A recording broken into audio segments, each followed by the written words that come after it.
Should I say something? Oh, Jed, sorry. It's coming.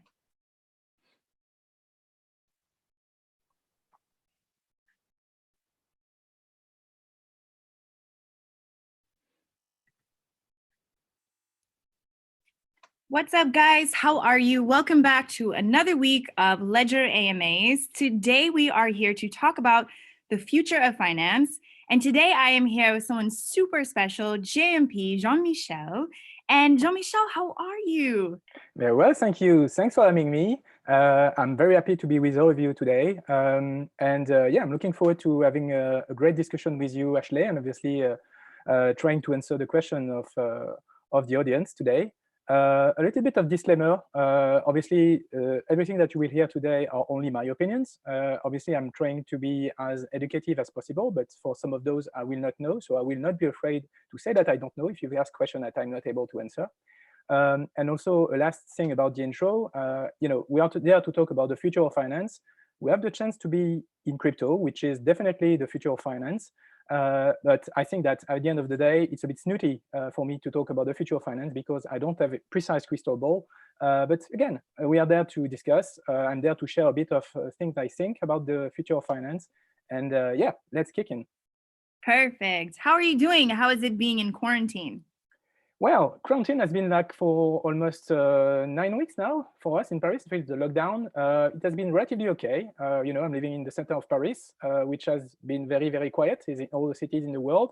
I've been very, very, how could I say that, lazy. I've not gone in the outside, I would say, for much, even after the end of the lockdown on Monday. So everything is fine. I mean, we are doing lots of things at Ledger, as you know. I'm very busy those days, and the product team at Ledger is very busy. We are busy because we are working on a lot of topics and a lot of projects, a lot of new features in the live, in the vault, for the hardware, etc., etc. So, I mean, we are not on holiday at all. We are working hard, and we are there to provide the best experience to our users that obviously will come in the months to come with new features to be announced soon, new coins to be announced soon, etc., etc. So I'm looking forward to it also. Awesome. And could you tell everyone what exactly you do at Ledger? Wow. So I'm VP Product. And as some of you might know, we are relatively famous for our hardware wallet line with the Nano S and now the Nano X. But it's a key part, obviously, of the Ledger product line. But we also have another product which is better and better every day. That is the Ledger Live, which is the software that our users are using basically to interact with their crypto. And this is for the B2C kind of line of product. And then we've got another business unit, which is the Vault, Ledger Vault, which is a full infrastructure of custodianship for private keys, mainly for private and professional investors and financial institutions. So those are the two kind of buckets. We've got B2C on one side, B2B on the other side. And basically my job, because I have the chance to work with an amazing team of product manager and F product on each of those segments, are very gifted, very talented. And therefore my role is mainly to make everything being coordinated. And obviously sometimes to provide with some kind of vision on certain topic, some arbitrage when we have a kind of discussion around a direction to take or not to take. And yeah, it's mainly providing a bit of vision, a bit of management, and helping the team to be successful. Very nice. And Jean-Michel, could you give us a little bit more intake about old finance versus the digital finance that we have now? Wow. So that's a great, thank you for asking this question, Ashley. So actually, I have a bit of personal background to maybe explain probably why I'm here today, why I'm now VP Product at Ledger. And actually, one of the reasons is that I'm coming from the old finance world, basically, because I've been working in the exchange industry, so the stock exchange, so Euronext, the European Exchange, and New York Stock Exchange for almost 15 years. And I've worked so between 2001 until 2016. And I joined Ledger in 17, basically, because I wanted to be part of something that I was expecting to be big, which is the crypto world, basically. But at the same time, the good thing is that having been in a traditional finance before kind of provide me with a bit of, knowing of what happens, what has been done well and what has been not so well in the traditional finance, and also provide us with a kind of roadmap also of what are the potential scenarios and what are the things that will happen in the coming years in the crypto world or the decentralized finance or whatever you want to call it. But that's a good thing. And the other comment I would make on that is that we have the chance to actually are probably in the most interesting sector of the fintech space. If we take a much wider scope of the crypto space, and because I think that we are really in the middle of a lot of things from a financial perspective and economic perspective, and I guess that we'll tackle that today with all the various questions you will ask me in a minute, and maybe just to close on my kind of intro. I must say that in crypto, I've been probably in crypto for, let's say, 5-6 years, and basically one of the reasons why I'm in crypto is because actually I met the team of Ledger before joining the company, and actually I knew Eric, one of the co-founders, and Thomas from the House of Bitcoin that they created in 2014, and basically I was one of the early clients, I would say, of the very first Nano. And I became, I was just a user, a client of Ledger, and I was kind of a fan of the product, and that's one of the reasons why I basically decided to join Ledger in 2017. Awesome. That's a great story. Could you sort of go into what you would say your prediction about post-COVID, the impact on the finance industry and crypto as well? Yes. Oh, so that's a big question and a tough exercise. So, and by the way, every time I usually see someone that comes with okay, I'm doing prediction and listen, you will get that and that, usually I run. So please don't run. I will try to, instead of doing some kind of binary prediction saying, okay, it will be white or black or 0 or 1, I might probably come up with more global macro kind of expectation or scenarios or trends that I see. The very first thing, and I think that we will all share the same opinion on this, is that we in crypto it's about Internet of Money, it's about digital money. And this is a long trend. This is a massive trend. And this trend will only grow because of the situation we are in. I mean, without the COVID, we will have growth anyway. But with the COVID, I expect that it will go even further. We see a lot of situation today where actually the way we interact with the money, the way we pay, etc., it needs to be decentralized, but it also needs to be, without contactless or whatever.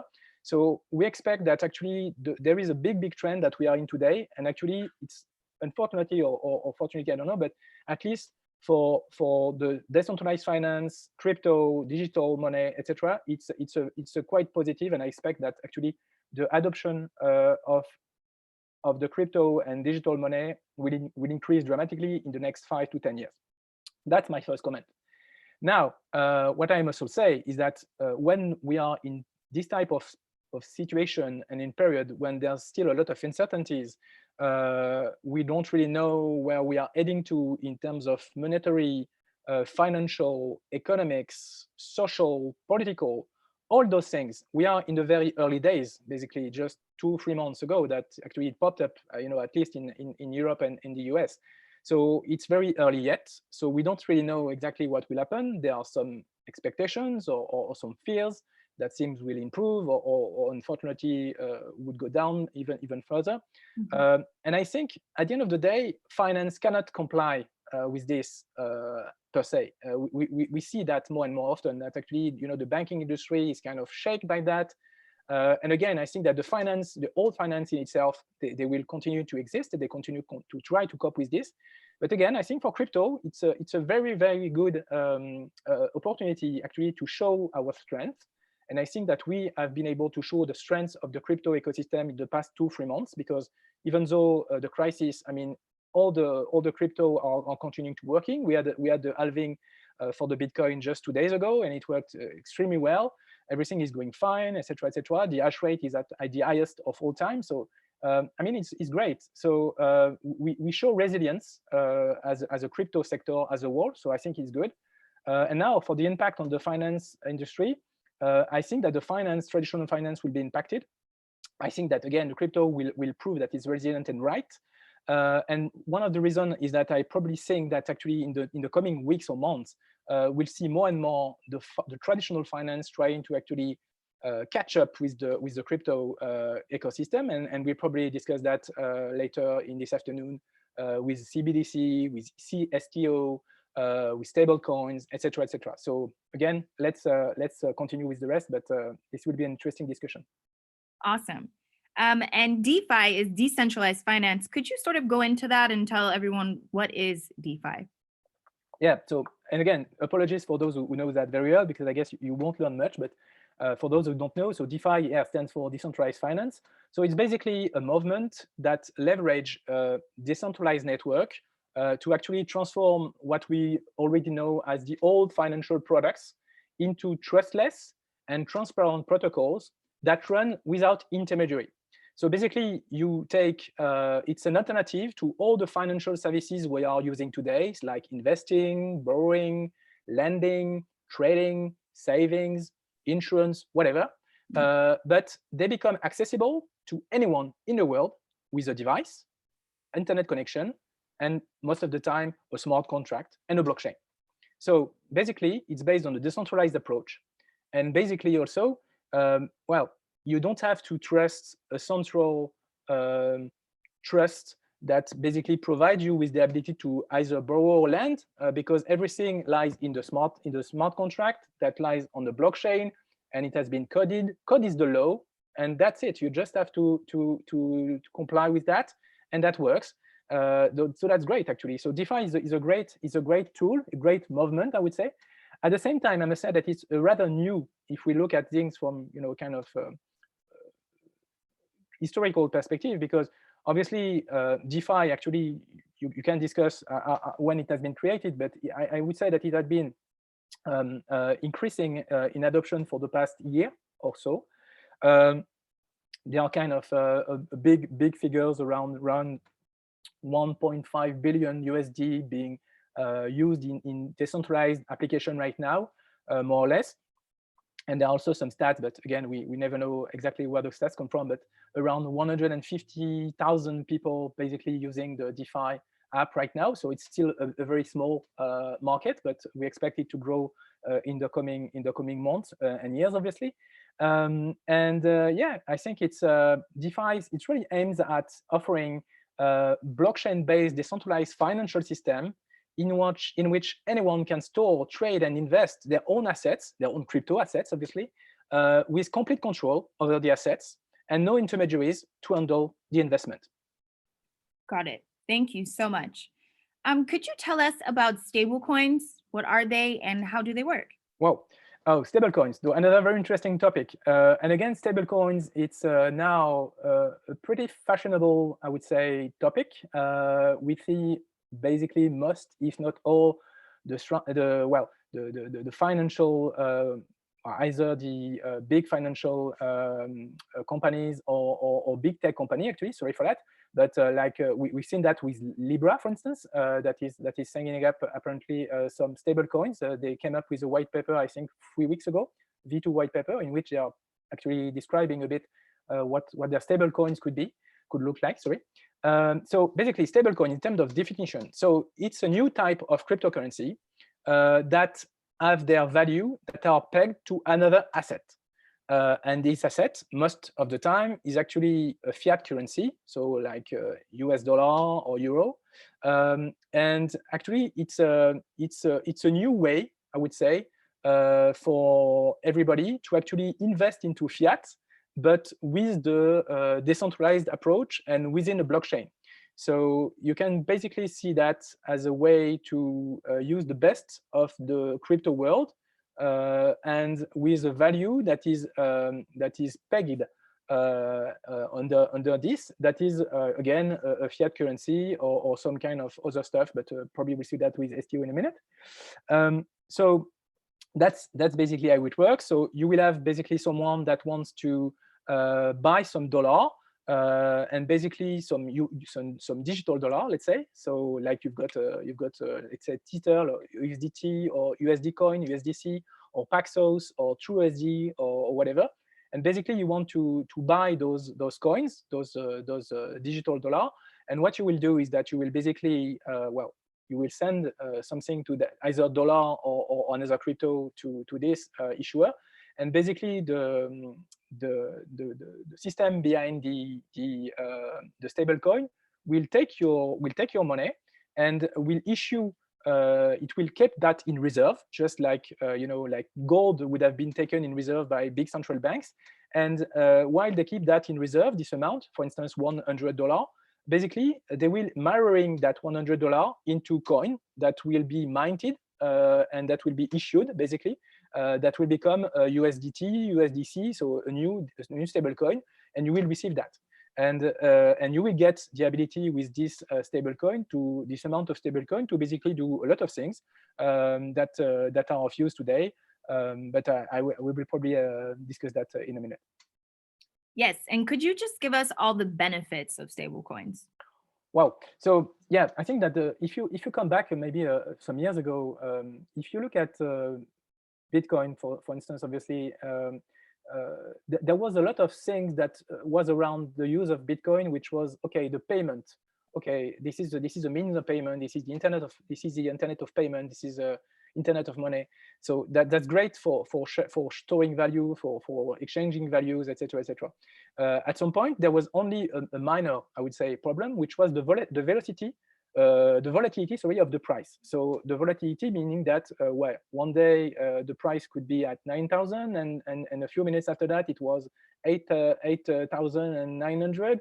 So it was kind of volatile. And obviously, if you are willing to make a simple transfer, for instance, you want to pay a rent or you want to buy a car, whatever, and the person is expecting some kind of fixed price in a fiat world, it's complex because you never know. You know the amount that you are sending, but you don't know the amount that the person will receive in the fiat world, because it all depends, the time it will take to be the transaction to be executed. It also takes time maybe for the person to convert it into fiat. So there's a lot of uncertainty, and in terms of again the volatility of the price. So the main thing is the stablecoin are providing with reduced price volatility in a world where fiat is a key thing. And again, because of the stablecoin are pegged into stable assets, they are the same. So it's exactly the same if you send 100 digital dollar to someone that you send $100 via a bank wire. The only difference will lie actually in the price and the cost of the wire, because that's the other and most important thing for the stablecoin. It's very fast and it's very cheap in terms of transaction fees. Because obviously it's just using the same technology as we all know in terms of public blockchain, etc. And therefore the rapidity of the transaction is like in a few seconds, and the price that you will pay for sending a certain amount of money via a stable coin instead of a bank wire, it will cost you like one out of 100, I don't know, even 1%, I don't know, 2%, less than that. So it's very, very important. The volatility of the price, which is much reduced vis-a-vis the crypto. And the second is the fast and cheap digital transaction. Wow, great. Thank you, Jean-Michel. Could you tell us about CBDC? Wow. What is that? CBDC, we have a big acronym there. So again, CBDC, I guess that we have all heard about the CBDC, which stands for Central Bank Digital Currency. And I think the order in which we are discussing that is also quite smart, because we just discussed a few seconds ago about the stable coins. And actually, with the appearance of the stable coins some years ago, obviously it triggers the attention of the central bank, because they say, oh, but we've got guys, well, before we were in a situation where Bitcoin was volatile, Bitcoin was something different. It was not a security. It was kind of considered as a commodity, even though some people were complaining about the fact that it was payment, money, currency, etc. And so the central bank looked at it and said, oh, okay, so far we are fine because Bitcoin is far from what we are doing. But now there's this thing that is called stablecoin. So maybe that it's our time to look into that. And probably like 2 or 3 years ago, the central banks all looked into this new protocol of the blockchain and looking into how they could themselves try to get the best of this technology, and actually to shake a little bit the technology they are using for some of them for decades, in the way they are basically creating money, and more importantly, how they distribute the money. So basically, at the end of the day, central bank digital currencies, it's a digital form of fiat money, but it's a currency that is established as money by a government regulation or a monetary authority or law even.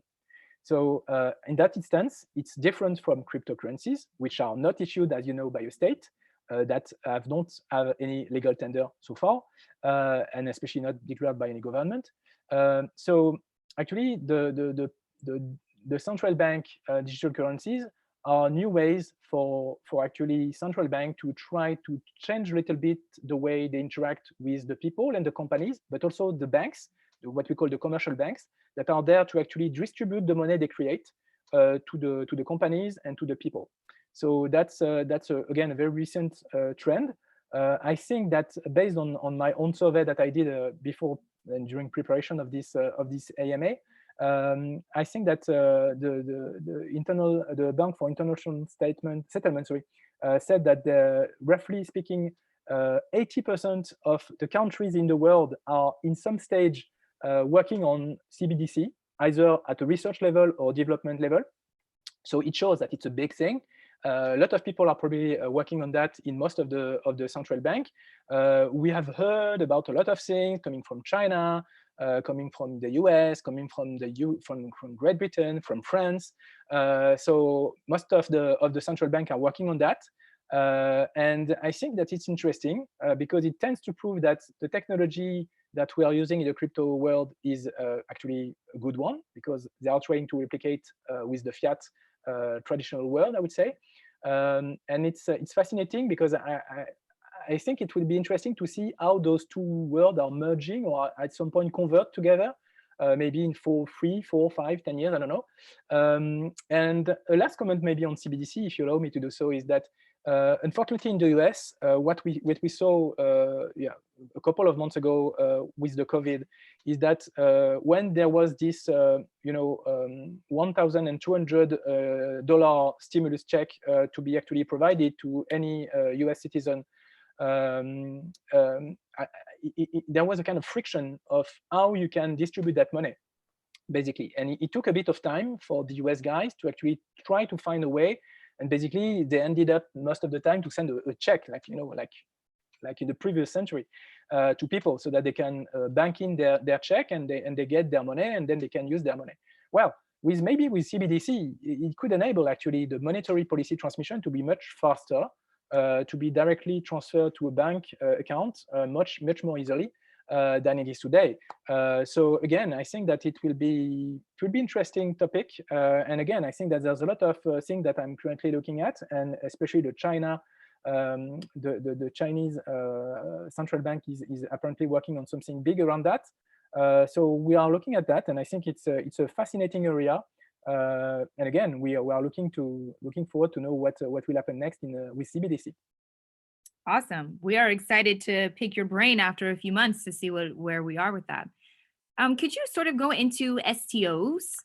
Wow, STOs. So STOs. So for those of you who have been in crypto, you know what it is. For those of you who don't, so STO stands for Security Token Offering. So again, an acronym with 3 letters.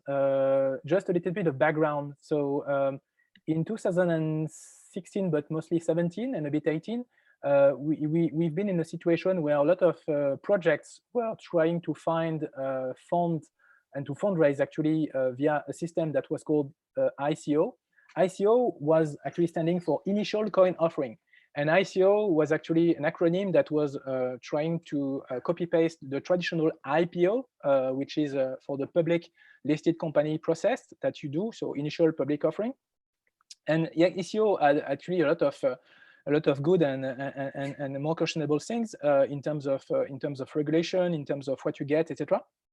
And STO basically is trying to get the best of the ICO in terms of technology, because in STO is basically a way to do a public offering but technologically speaking, based on a token and based obviously on the blockchain, with all the interesting things about doing an issuance of a token on the blockchain, meaning that in terms of velocity of the transaction, it's much easier. You can actually deploy the token much more widely. So in more jurisdiction that if you do that with paper money, I would say. So basically, if you look at things differently, so the ICO and the STO are kind of phase 1 and phase 2, I would say. The STO is trying to go more into the direction of complying with the regulation, basically. And so in most of the country, you've got a specific regulation that have been put in place by regulator, trying to come up with special rules applicable to the STO that more or less are following and complying with what we call the securities law. So the type of law you have to comply with when you are, again, a listed company or you are doing a big fundraising. So we are in the early days. Because obviously in the past, let's say 2 years, it has been a challenging market condition, I would say, for projects that wanted to raise funds via ICO and a bit of STO. And in terms of example, if I remember well, I think that the project that has been able to raise the largest fund was actually I think it was T0, yes, T0, that raised around 134 million of dollars. I think it was a year and a half ago, something like that. So again, it's relatively recent. Regulation catch up with that, and it has moved. In the past year, let's say, there's a law in France specific, for instance, for STOs, and I think that the STO, the interesting thing is that it will probably target more, from my perspective, it will target more the professional and institutional investors rather than the retail investors, at least at the beginning. And we see more and more projects in that world, I would say, in the institutional world, that are, again, they find basically a great proof of concept for the blockchain technology that is applicable in a concrete world, which is the financial world, in which they can basically enable a project to be funded or a company to find funding or whatever. So I think it's interesting. So STO is more something that is in the future, and right now it's kind of popping up, I would say, and obviously it's a new way for fundraising. So definitely exciting also. Awesome. We're gonna have to ask you about that again pretty soon.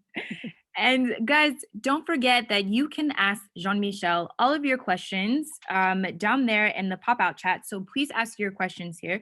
We're going to go now to questions. So Jean-Michel, my first question to you is, let us see, how does it work with credit and mortgage within DeFi? Wow, so good question.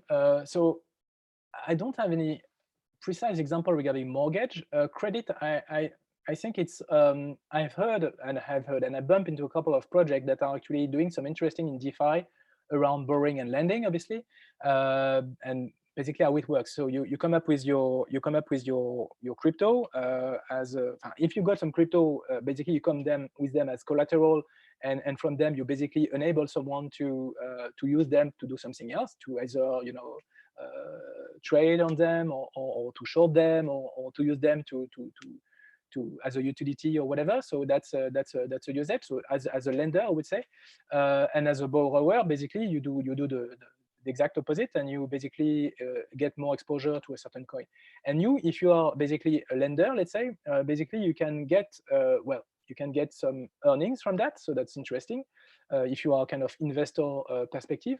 So that's the first usage. Now I hear the term mortgage, so I guess that we are talking more about the way you can get funding to basically your house financing via this world. So I'm not aware of any project right now, but that doesn't mean that there's no exist in that. Probably that there are some. What I've heard more and more, actually, at least in the US, I know a couple of persons that told me about projects that actually enable people that have crypto, that are crypto rich, but fiat poor, that actually are now in the process to get some kind of DeFi bank that accepts as a collateral their crypto, and from there receive fiat. that they can basically borrow fiat or equivalent of stablecoin or whatever against their assets that they store, that they put on kind of escrow, and then from there they get some money that they can then pay a bank to buy a house, and then they can also obviously repay their house on the credit. So I don't know if I understood well the question, but that's something that I think of. And again, if I take a little bit of distance against DeFi, it's that it's such a growing ecosystem of things. There are so many projects right now, and much more to come, I think, that, well, first of all, there are probably something that exists. So do your search, and I guess you will find some additional info on that. And if you don't find any project, well, my advice would be that maybe there's something to do. And again, that's the great thing with DeFi, is that, well, we are all entrepreneurs in crypto, and maybe there's some great stuff, and maybe that in 5 or 10 years from now, a big giant in the mortgage industry in the US or elsewhere will be actually a DeFi smart contract or a DeFi company. I don't know. So that's something that I'm looking forward to get. Awesome. Next question is, can you touch on post-quantum cryptography and how Ledger is putting this into consideration? Wow, that's a tough question. I would have preferred that our CTO Charles answer that, but that's fine. I will try to say not so stupid things about that. So quantum, as you know, is some of you might know, is a way to actually change the way we basically do some computing. So in terms of binary computation, and then it's quantum. So basically, you have it's a massive explosion in terms of calculation capacity, which basically means that, well, right now with a certain amount of power, electronic power, and of technology, you can basically get to the result of a very complex equation into a certain time. You know that. And normally, with the quantum world and quantum computing, we should be able to get that answer in like seconds, instead of hours, months, or even years, or even millenniums. So we have this kind of potential explosion in terms of possibility that is at our gate, I would say, and there's a lot of expectation around, where the quantum computing will actually come into force. And there's also obviously already some example. Google have been working hard on that, and a couple of other big tech company have kind of come up with some interesting results. We are looking at it obviously at Ledger, and the reason why we are looking at it at Ledger is obviously, for those of you who knows, we are dealing with security. We are dealing with security of the private keys. So basically, we create systems or solutions, device, technology that are there to protect your most critical assets when you are dealing with crypto, whether you are an individual or company or financial institution. And the most critical asset in crypto is private key. So, and the private key, you need to protect them, and obviously it's an algorithm, I would say, and obviously there are some expectation that at some point, if quantum computing is able to go and to deliver what it will deliver in terms of computation capacity, that it will be in a situation to come up with the ability to actually derive a public address. To derive a private key from a public address, which for now is impossible because it's asymmetric cryptography, as we say. So you can derive from a private key a public address, and that's fine because you own your private keys, and that's the most critical part of things. And there are some people that are expecting that with the quantum computing, we'll be able to actually go the other way. So that's right now the expectation. Obviously, we are looking at it, and again, that's not in my scope. That's more in the security team and the technological team. At the same time, what we know is that first there are some leeway or way to kind of mitigate that. The first being that, well, at a protocol level, there might be some ways in certain blockchain to actually deal with this risk, but I won't discuss that today because it's a bit complex. And also, if you take a little bit more distance, well, basically everything in the world depends on binary kind of computation, I would say.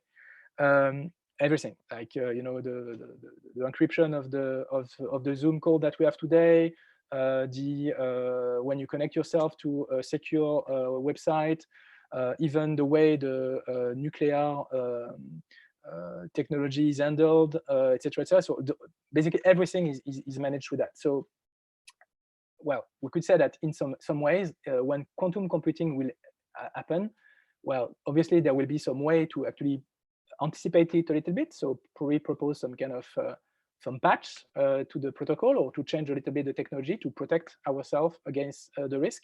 And again, that will be a much bigger topic for actually the whole world. So we expect that actually it's a bit complex to answer that question right now. It's also complex to know where it will happen, but we are on it, and obviously we have probably one of the best engineers that are working on that, and will come with solution in due course, I guess. Thank you. The next question is, how easy is it to run an STO in Europe today? Wow. So that would be more for the CFO, this question. But so the STO right now, I think it all depends where you're based, basically. I think that there's a couple of jurisdictions that are actually that have already put in place some kind of regulation that are dedicated to STOs. So for once, I would say that France have put a dedicated STO kind of regulation on that, and the regulation of, for instance, as a global scale, sorry, European Union put some kind of specific issued security token regulation within the prospectus directive, for instance. And yeah, for Germany, for in the UK, Switzerland, France, and a couple of others in Europe, you can basically do an STO. And when you do an STO, it's basically the same as an IPO. So you need to come up with a kind of equivalent of a prospectus, so a document in which you basically describe your activities, your financials, etc. And for that, you will probably need the help of a lawyer and some kind of things. And you will have to get it vetted somehow by the regulator, just like you would do with an IPO, I would say. And the main difference lies into the way that then you might not need actually to have a bank like you have to do when you do an IPO. Because basically that will be this part of the process, which is that the fundraising and the issuance of new shares will be led by the technology and the platform. So there are several STO platforms that are helping people to basically list their STO and to get investors gathering and trying to be convinced that it's interesting, and then they will invest through that platform. So there's actually a lot of things, and again, I mean that if you Google basically STO platform and stuff like that, you will see a lot of those that are there. And that are again growing with this ecosystem. Thank you. Next question is, what about exchange coin offering? Wow, so exchange coin offering, or probably IEO, so like initial exchange offering, also as we call it somehow. So this is something that we see that we've seen in certain jurisdictions, mainly in Asia, I must say. So basically, it's a way for project to be funded. So it's a bit the ICO, but the ICO is actually managed within the exchange. So you basically have a project. You are the project. Let's imagine that I'm the project owner. I want to get a fundraise that is quite quick. So I will basically create my token, and it can be on ERC20 or whatever the protocol. And I will come to an exchange and I will say, okay, I want to fundraise, let's say, $5 million USD, and then I will basically propose to the exchange to list my tokens. And basically, if you, as an investor, actually, what you will do is that you will have to create an account with the exchange. You will actually send your money to the exchange because you want to get, I don't know, 5,000 USD of the IEO, sorry, and then basically you will receive the token on your account, just like you would do if you were simply buying another crypto, right? So that's relatively simple. The only thing I think with this process compared to the STO is that in terms of regulation, I think it's much less clear than there are no regulation per se on that. And therefore, it means that it's more in a gray zone, and therefore, I think that this is maybe more like closer to the ICO, but done on exchange, than the STO that is trying to go with the more institutional route. But again, there are probably great projects that have been created through that, and that will grow in the coming years. Awesome, thank you. The next question is, how do you store more, if you can answer this, how do you store more Monero on the ledger? Can't seem to understand the process. Wow, so that's a bit again. So that I'm sorry, I cannot answer that question per se, because I think it's more for the coin integration specialist. And actually, I think he was doing an AMA last week or 2 weeks. Fabrice. So apologies, I cannot answer that question precisely, but I guess that we can probably take that offline, or provide this person with a direct answer via the support, if we can maybe get that person offline. Yes, awesome. So if you could write your email below, guys, we will definitely get your answer for that. The next question would be, let's see, will we see exchange build in the app? Sorry, I didn't get that. Will we see exchange build in the app? So I guess when you mean exchange built in the app, built in the app, yes. So I guess we are talking about exchange capacity built in our app, and our app being Ledger Live, I guess. So if that's the question, I think that's an interesting question. So thanks for asking. If it's a different question, please rephrase, and I will try to answer that question differently.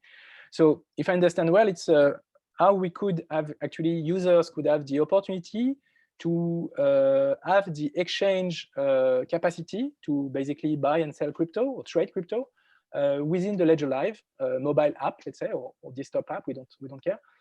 So that's a good question. Actually, that's something that we are currently looking into, because we want to provide our users with again the highest level of security, and enabling them to interact safely with their crypto.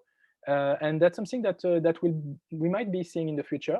The precise technology that we'll use and how it will work precisely are still to be defined and to be disclosed at some point. But yes, that's something that we are looking into.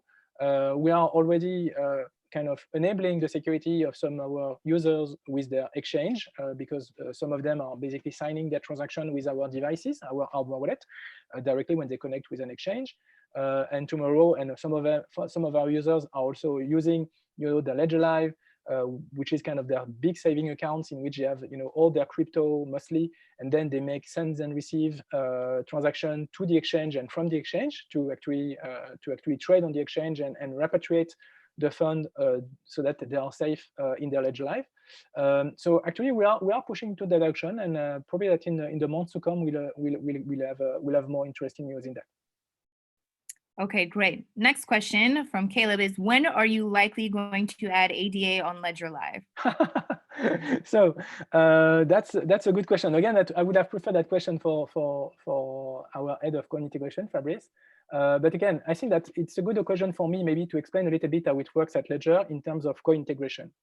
First and foremost, well, we would like to integrate all the coins that we would like to, if we could. Unfortunately, there is two topics. The first topic is that integrating a new coin usually takes time, because most of the coin are different technology, different blockchain, and we need to interact with those blockchain, with those nodes, and it takes us some months actually to work on a new protocol or integrating what we call a new coin on the live and on vault. And so basically, as you might know, we are a company of around 180 people right now, and we are working hard a lot.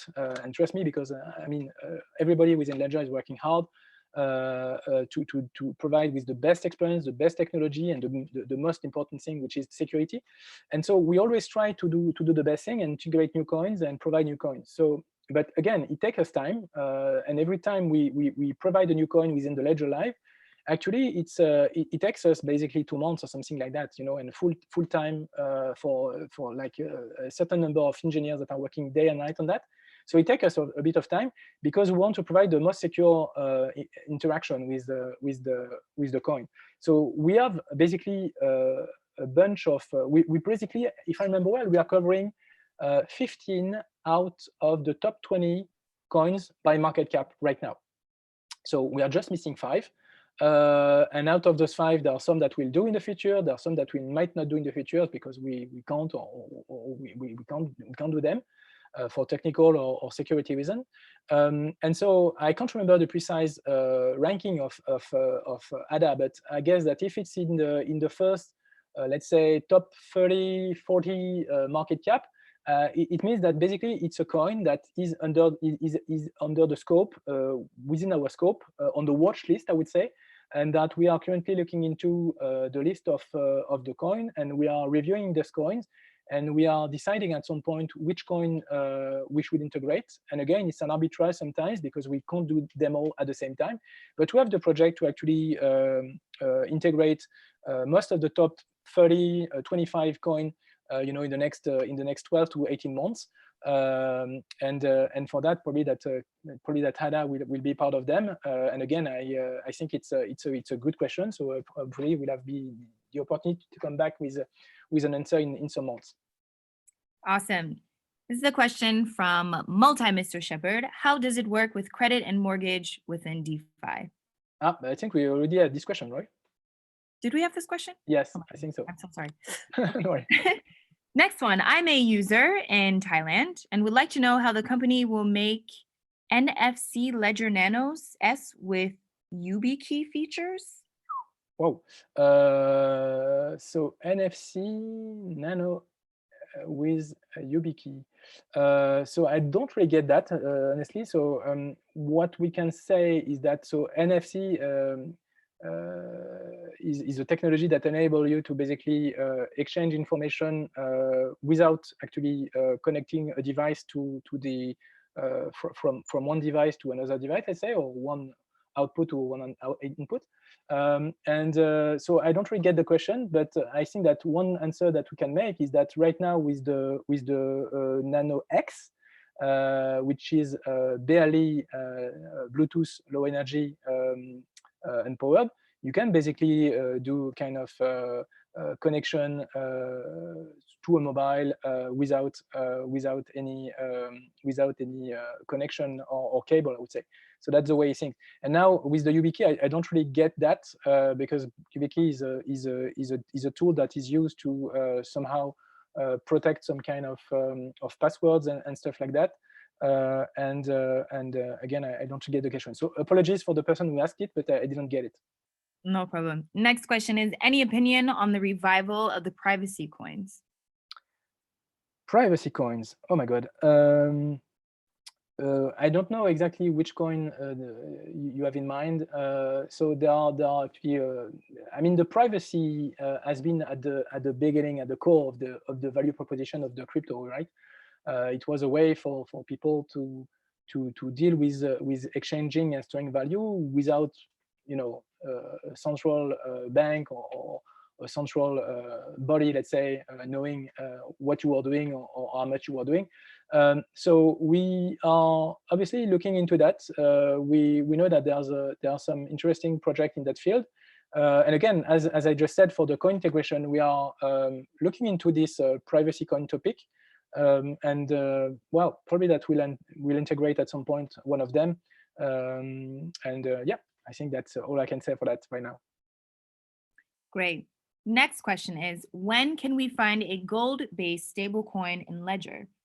Wow, that's we have got a Goldbacked crypto, so that's a good question. So, well, we have I think there's a couple of projects right now on the market that are indeed coming up with some gold-backed stablecoin somehow, and also some kind of so basically you buy a coin, and with this coin you get as a storage of value, and it's pegged to real gold stored in a vault, in a safe somewhere.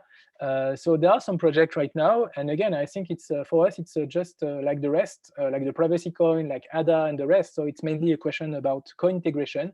So it all depends on the protocol in which this coin is supported. The complexity to integrate that coin. If it's an ERC20 project, well, it's easy because we support ERC20 already.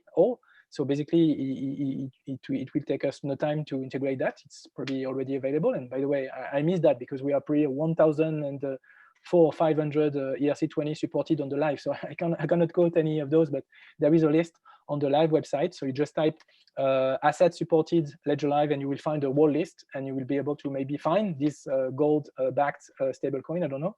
And in case it's not yet integrated, again, if it's in SC20, it will be done immediately. It just depends on the company itself to come back to us and to provide us with info. And if it's not that's the case, now looking forward to getting more info on this, and maybe we'll have the ability to know what we can do from there. Awesome. UST69 says, what do you believe a hardware wallet will look like in 5 years? How will the experience change from now? That's a great question. Thank you very much for that. That's probably the question that keeps me awake at night, as we say. And it keeps a lot of people at Ledger awake at night, because again, we are coming from the hardware wallet. We are known for that. I've got on my T-shirt, the NanoX, and we are still very known for our hardware wallet. We have the chance to be probably the lead. We are the leading company in that sector worldwide. So obviously, the hardware is very strong for us. It's something that we cherish very much. There have been a lot of people that have said, "Oh, but eventually everything will happen on our phone. We'll have all our cryptos on our phone," and we are not sure yet, right? And actually, I think that yes, the phone right now is ubiquitous. So we all have our phone close by, right? I don't have mine, but normally I should have it. And basically, we tend to think that actually a lot of things crypto will eventually transition into a phone. And actually, when you've got a software wallet that is either the live or another one, basically somehow your crypto you interact with your phone already, right? So there is a road that is leading us to think that a part of the experience of an hardware wallet will eventually transition via a phone. That's for sure, but it's a part. Not everything will stand in our phone, because you can lose it, you can get it stolen, you can forget your PIN code, there's a lot of things that, or it can crash. I mean, I crash my phone every year, basically, and when it's done, so basically it's like, doesn't work anymore. So yeah, I think we think that in 5 years, so first part of the question, first part of my answer, sorry for being late, but is yes, something will transition via a phone, something, a part of the value chain of the hardware wallet. But we tend to believe at Ledger that actually people will still want to own a substantial part of their crypto in hardware wallet, being a digital safe, basically.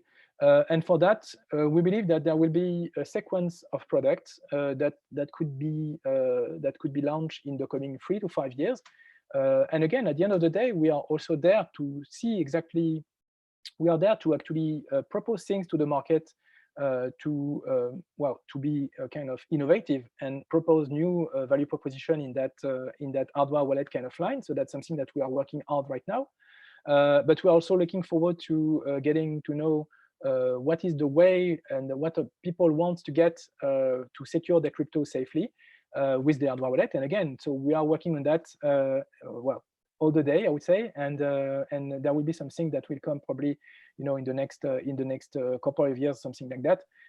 And in 5 years from now, to answer the question, I mean, we don't have any crystal ball. We tend to believe that some things, the hardware wallet will still be there, that will be much bigger than it is today, and that people will be fine with having their own hardware wallet and a phone and something else.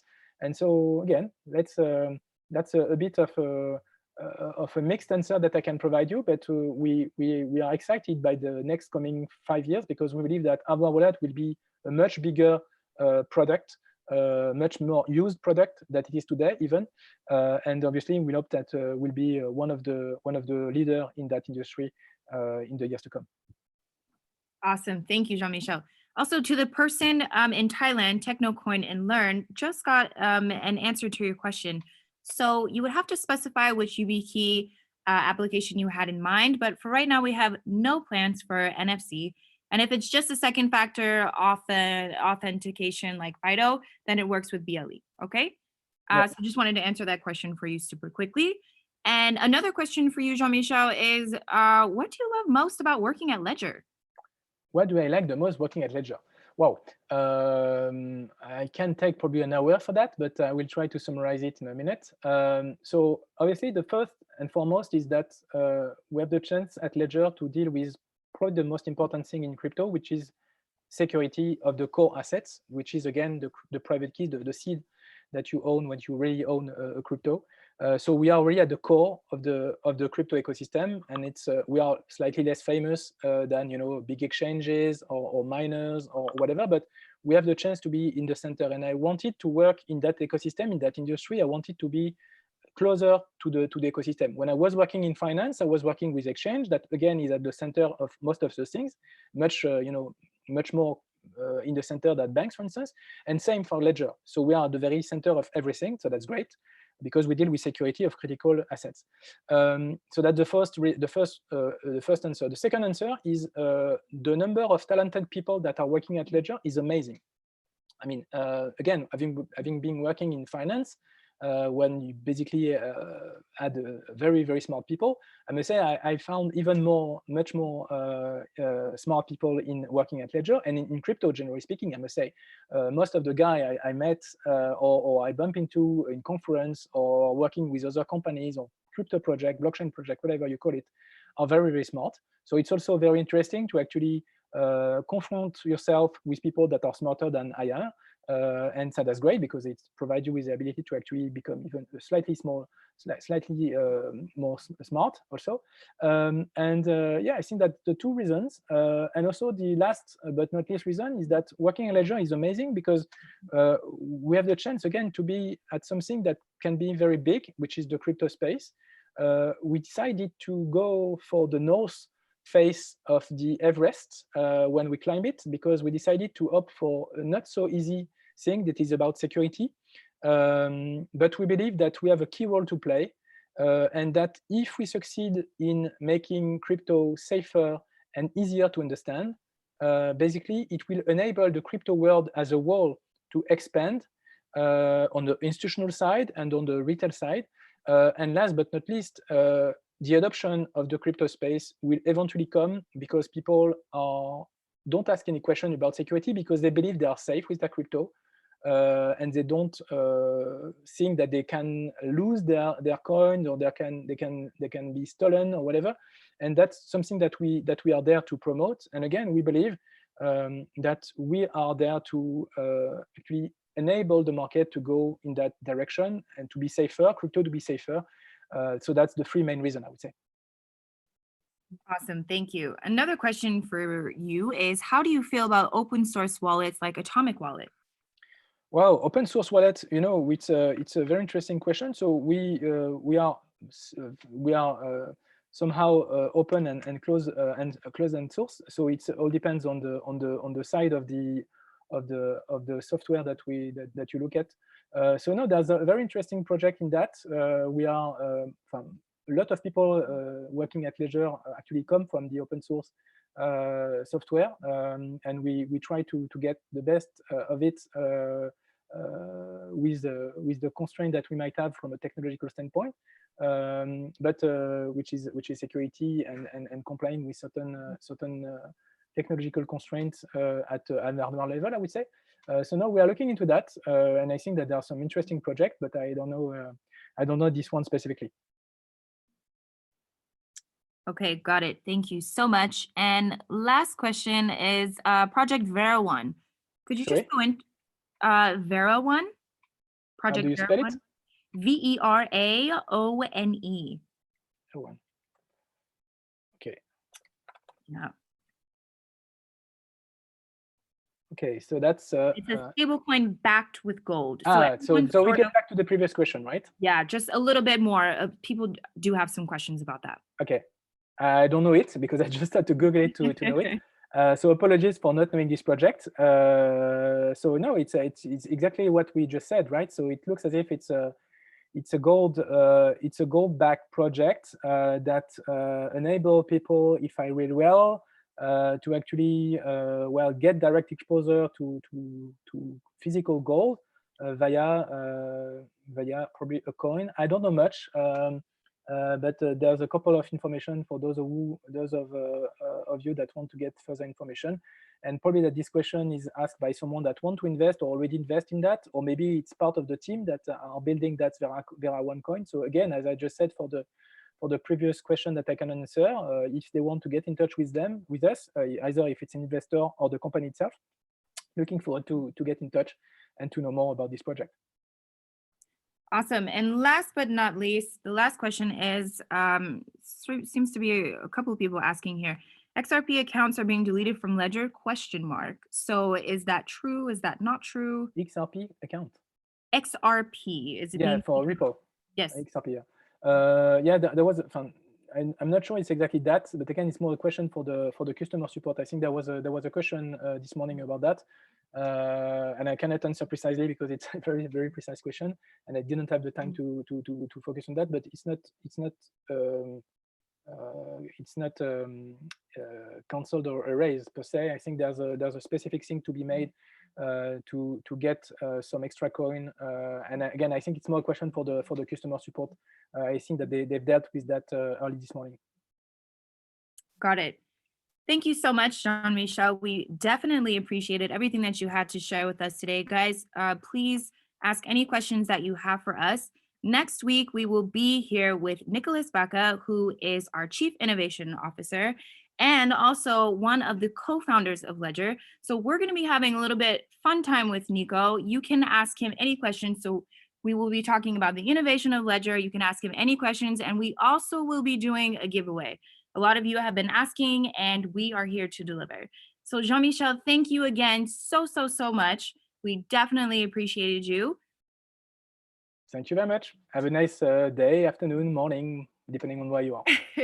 Thanks, guys, so much. And don't forget to join us next week. Thanks. Thank you very much. Bye-bye. Bye.